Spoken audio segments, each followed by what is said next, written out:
বিদ্যালয় ভবনের দেয়াল ও ছাদ জুড়ে একাধিক ফাটল, কোথাও প্লাস্টার খসে পড়েছে, কোথাও দেখা যাচ্ছে বড় ধরনের চির। দীর্ঘদিন সংস্কার না হওয়ায় ভবনটি দিন দিন আরও ঝুঁকিপূর্ণ হয়ে উঠছে। তবুও থেমে নেই পাঠদান। প্রতিদিন প্রায় 250 জন কোমলমতি শিক্ষার্থী এই ঝুঁকিপূর্ণ ভবনের মধ্যেই ক্লাস করছে।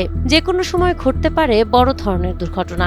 আমাদের বিদ্যালয়ের শ্রেণীকক্ষের উপরে যে ছাদটা রয়েছে ওখানে অনেক জায়গায় ফাটল ধরেছে এবং সেগুলো মাঝে মাঝে খসে পড়ে, এতে অনেকে আহত হয়। যখন বৃষ্টি হয় তখন পুরো মাঠ ভরে যায় পানিতে, ক্লাসে পানি চলে যায়, সেজন্য অ্যাসেম্বলি বন্ধ থাকে এবং পানি দ্রুত শুকায় না, অনেক দেরি লাগে, সেই জন্য আমরা মাঠে খেলাধুলাও করতে পারি না। আমরা দ্রুত এটা সংস্কার চাই, তা না হলে পরবর্তীতে আরো বড় ধরনের দুর্ঘটনা হতে পারে। শুধু ভবনের ঝুঁকি নয়, বিদ্যালয়ে সুপেয় পানিরও পর্যাপ্ত ব্যবস্থা নেই, ফলে প্রতিনিয়ত স্বাস্থ্য ঝুঁকিতে পড়ছে শিক্ষার্থীরা। 1909 সালে প্রতিষ্ঠিত এই ঐতিহ্যবাহী বিদ্যালয়ে বর্তমানে 10 জন শিক্ষক কর্মরত থাকলেও অবকাঠামোগত সংকটের কারণে স্বাভাবিক শিক্ষা কার্যক্রম ব্যাহত হচ্ছে। এ অবস্থায় বিদ্যালয়টির জরুরি ভিত্তিতে সংস্কার বা পুনর্নির্মাণের দাবি জানিয়েছেন শিক্ষকরা।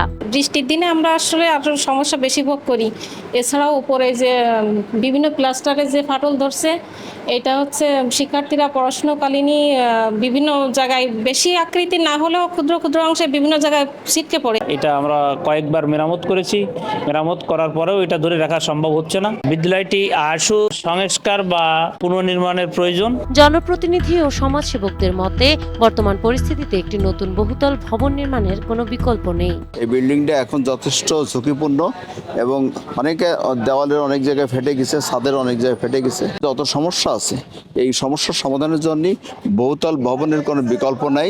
এ বিষয়ে দায়িত্বপ্রাপ্ত সরকারি উপজেলা প্রাথমিক শিক্ষা অফিসার স্মৃতি বিশ্বাস ক্যামেরার সামনে কথা বলতে রাজি হননি। এমনকি ঊর্ধ্বতন কর্মকর্তার নির্দেশ পাওয়ার পরও তিনি কোনো ভিডিও বার্তা দেননি। তবে দ্রুত প্রয়োজনীয় ব্যবস্থা গ্রহণের জন্য সরকারকে জানানো হয়েছে বলে মুঠোফোনে জানান ডুমুরিয়া উপজেলা প্রাথমিক শিক্ষা অফিসার।